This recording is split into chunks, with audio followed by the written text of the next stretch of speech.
جی آپ لوگوں کے ہم سوالات لے لیتے ہیں۔ جاوید صاحب امریکہ سے ہم سے سوال کر رہے ہیں اور ان کے 2-3 سوال ہیں۔ پہلا سوال یہ کر رہے ہیں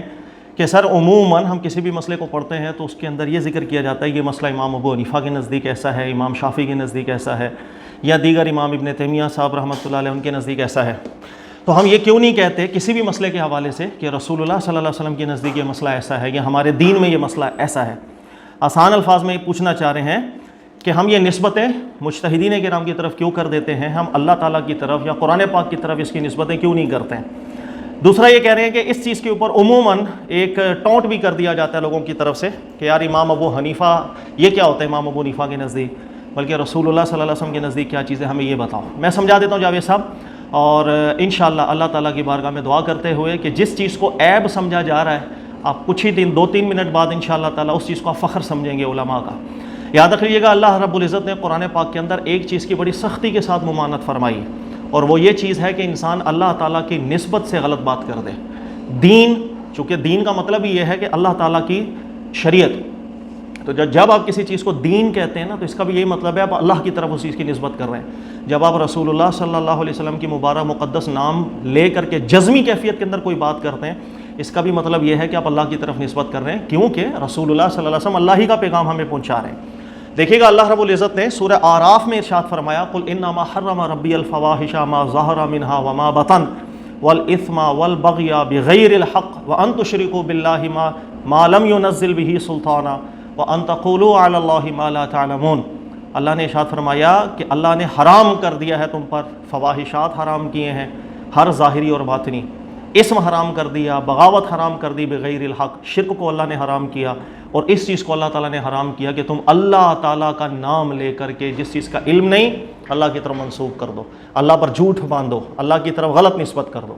اسی چیز کو اللہ تعالیٰ نے دوسری جگہ ارشاد فرمایا وَلَا تَقُولُوا لِمَا تَصِفُ أَلْسِنَتُكُمُ الْكَذِبَ هَذَا حَلَالٌ وَهَذَا حَرَامٌ لِتَفْتَرُوا عَلَى اللَّهِ الْكَذِبَ۔ اللہ نے فرمایا کہ تمہاری زبانوں کے سے ایسی چیزیں نہ نکلے کہ یہ چیز حرام ہے، یہ چیز حلال ہے، اللہ تعالیٰ پر جھوٹ نہ باندھو۔ تو کسی بھی چیز کو جب ہم حلال کہیں یا حرام کہیں، اس کا بھی یہ مطلب ہے کہ آپ اللہ کی طرف نسبت کر رہے ہیں اس کی براہ راست۔ اللہ نے اس چیز کو حلال کیا اور اللہ نے اس چیز کو حرام کیا۔ اللہ نے اس چیز کو بھی سختی سے منع فرما دیا کہ حلال اور حرام کی بھی جزمی نسبت اللہ کی طرف جب کرتے ہیں، غلط نسبت ہو گئی تو یہ اللہ پر جھوٹ باندھنے کے مترادف ہے، اس چیز کو اللہ نے ممانعت میں ڈالا۔ تیسری جگہ اللہ نے فرمایا فمن اظلم ممن افترى علی اللہ کذبا لیضل الناس بغیر علم ان اللہ لا یہدی القوم الظالمین۔ اس سے بڑھ کر ظالم کوئی نہیں جو اللہ کی طرف جھوٹی نسبت کرے تاکہ لوگ گمراہ ہو جائیں بغیر علم کے۔ اللہ تعالیٰ ظالموں کو ہدایت نہیں دیتا۔ یہ میں نے 3 آیات آپ کے سامنے پڑھی ہیں، تینوں آیات سے ایک واضح حکم نکل جاتا ہے کہ اللہ رب العزت کی طرف نسبت کر کے ہم کسی بھی چیز کی بات کر دیں جزمی صورت میں، چاہے یہ چیز حلال ہے، چاہے یہ چیز حرام ہے، چاہے یہ چیز مباح ہے، چاہے یہ چیز مستحب ہے، چاہے کچھ بھی، اس کا مطلب ہے آپ کہنا چاہ رہے ہو کہ اللہ تعالیٰ نے ایسا فرمایا۔ اگر یہ بات غلط ہو گئی، اگر یہ فہم آپ کی غلط ہو گئی تو اللہ کی طرف جھوٹی نسبت جاتی ہے، اور اللہ نے اس چیز کو قرآن میں سختی سے منع فرما دیا۔ کوئی بھی عالم دین ہے، کوئی بھی مجتہد ہے، جب وہ کوئی تحقیق کرتا ہے اور کسی نتیجے پر پہنچتا ہے تو شروع سے ہمارے اکابرین نے ایک پیٹرن سیٹ کیا ہوا ہے کہ ان تمام تحقیقات کی نسبت اس عالم دین کی طرف کرنی چاہیے، اللہ تعالیٰ یا اس کے رسول پاک صلی اللہ علیہ وسلم کی طرف براہ راست نسبت نہیں کرنی چاہیے۔ اس کی وجہ صرف یہ ہے کہ دنیا میں کوئی بھی مجتہد ہو، امام ابو حنیفہ ہو، امام شافعی ہو، امام مالک ہو، امام احمد بن حنبل ہو، کوئی بھی مجتہد ہے دنیا کا، وہ کسی بھی مسئلے کے اندر جب اجتہاد کرے گا، قرآن فہمی سے کرے یا وہ حدیث سے کرے یا وہ سنت رسول صلی اللہ علیہ وسلم سے کرے، وہ غلطی کر سکتا ہے، چونکہ وہ نبی نہیں ہے، اس کو وحی کی تائید حاصل نہیں ہے، وہ کسی بھی مسئلے میں غلطی کر سکتا ہے، اور جس مسئلے کے اندر وہ غلطی کرے گا اگر ہم اس کے اجتہادات کو اللہ تعالیٰ کی طرف منسوب کر دیں گے، رسول اللہ صلی اللہ علیہ وسلم کی طرف منسوب کر دیں گے،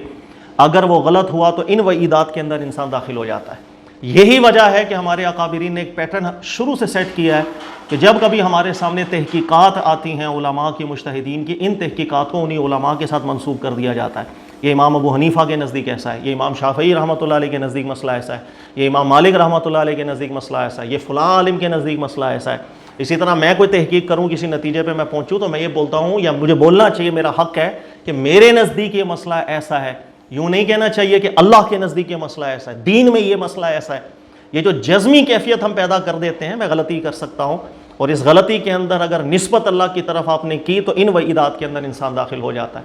یہی وجہ ہے کہ ہمارے اکابرین جب نسبت کرتے ہیں کسی بھی تحقیق کی اس عالم کی طرف یہ ان کی ایک نہایت عاجزی ہوا کرتی ہے۔ دیکھیے گا صحابہ اکرام علیہم رضوان سے کثرت کے ساتھ منقول ہے، ان سے جب کوئی شخص آ کر کے مسئلہ پوچھتا، جب وہ مسئلے کا جواب دیتے قرآن سے غور کر کے، سنت سے غور کر کے، اس کے بعد ایک جملہ کہہ دیا کرتے تھے، ان اصبت فمن اللہ، اگر میں درست ہوں تو یہ اللہ کی طرف نسبت ہے، لیکن اگر میں نے غلطی کر دی فمنی فمن الشیطان، تو یہ غلطی میری طرف منسوب ہونی چاہیے، شیطان کی طرف منسوب ہونی چاہیے، واللہ ورسولہ بریان، اللہ اور اس کے رسول صلی اللہ علیہ وسلم میری اس غلطی سے بری ہے۔ یہ اتنا نفیس جملہ ہے جو جملہ صحابہ اکرام سے کثرت کے ساتھ مروی ہوا کہ جب ان سے کوئی سوال کیا جاتا تو اس کی نسبت اپنی طرف جواب کی کرتے، براہ راست دین کی طرف نسبت نہیں کیا کرتے تھے۔ اچھا، اسی طریقے سے جب حدیثیں ہمارے سامنے آ جاتی ہیں، جب کوئی عالم دین، کوئی مجتہد کسی حدیث کو صحیح سمجھ کے بھی استدلال کر رہا ہو، اس کے اندر بھی اس کی نسبت عالم دین کی طرف کی جاتی ہے، کیونکہ جو حدیث کی راہ ہے اس کے اندر ایک ویسے ہی ظن پیدا ہو جاتا ہے کہ چاہے اس کی سند ٹھیک ہے، لیکن پھر بھی ہم 100% قطعی طور پر، جزمی طور پر شور نہیں ہوتے کہ یہ بات اللہ کے رسول پاک علیہ السلام سے ایسی ہی آئی ہے۔ یہی وجہ ہے کہ جب اس میں ایک ڈاؤٹ ہے، احتمال ہے، ایک شبہ ہے، ان شبہات کی بنیاد پر حدیث سے کیے گئے استدلال کی بھی نسبت ہم براہ راست رسول اللہ صلی اللہ علیہ وسلم کی طرف نہیں کر سکتے، اس لیے کہ کوئی بھی ایک عالم کسی حدیث کو جب صحیح سمجھتا ہے، اس کی سند میں، اس کے متن میں، اس میں بھی اجتہاد کا تعلق ہوتا ہے، وہ صحیح بھی ہو سکتا ہے، وہ غلط بھی ہو سکتا ہے۔ اس لیے ہزاروں حدیثیں ایسی ہیں کہ ایک محدث کے نزدیک وہ صحیح ہوتی ہے، دوسرے محدث کے نزدیک وہ حدیث باطل ہوتی ہے، منکر ہوتی ہے، ضعیف ہوتی ہے، یہ اختلافات چلتے آئے۔ تو جہاں پر آسان الفاظ میں جہاں انسان کے فہم کا دخل ہوتا ہے، چونکہ ہم نبی نہیں ہیں، کوئی عالم نبی نہیں ہے، کوئی مجتہد نبی نہیں ہے، جب وہ اجتہاد سے کسی نتیجے پر پہنچتا ہے، اس نتیجے میں غلطی کا امکان ہوتا ہے، جب اس غلطی کا امکان ہے تو براہ راست اس کی نسبت اللہ کی طرف نہیں کی جاتی، دین کی طرف نہیں کی جاتی۔ اگر ہم کر دیں گے تو ہم ان وعیدات میں آ سکتے ہیں جو اللہ تعالیٰ نے قرآن پاک میں سختی سے ممانعت فرمائی، اور کثیر علماء کے نزدیک شرک سے بڑا گناہ یہ ہے کہ انسان اللہ پر جھوٹ باندھ دے، اللہ پر جھوٹ باندھے، رسول اللہ صلی اللہ علیہ وسلم پر جھوٹ باندھے، یعنی میں کوئی نتیجہ نکال کے بولوں یہی نتیجہ ہے اللہ کا، یہی نتیجہ رسول اللہ صلی اللہ علیہ وسلم کا، وہ میں غلط ہوا تو میں جھوٹ نسبت کر رہا ہوں اللہ کی طرف، اس کے رسول پاک علیہ السلام کی طرف۔ اس لیے تحقیقات کو علماء کی طرف منسوب کیا جاتا ہے، اس میں ادب ہے، اس میں عاجزی ہے، اس میں نہایت درجے کا تواضع ہے۔ اسی طرح میں آپ کو ایک ذکر کر دوں،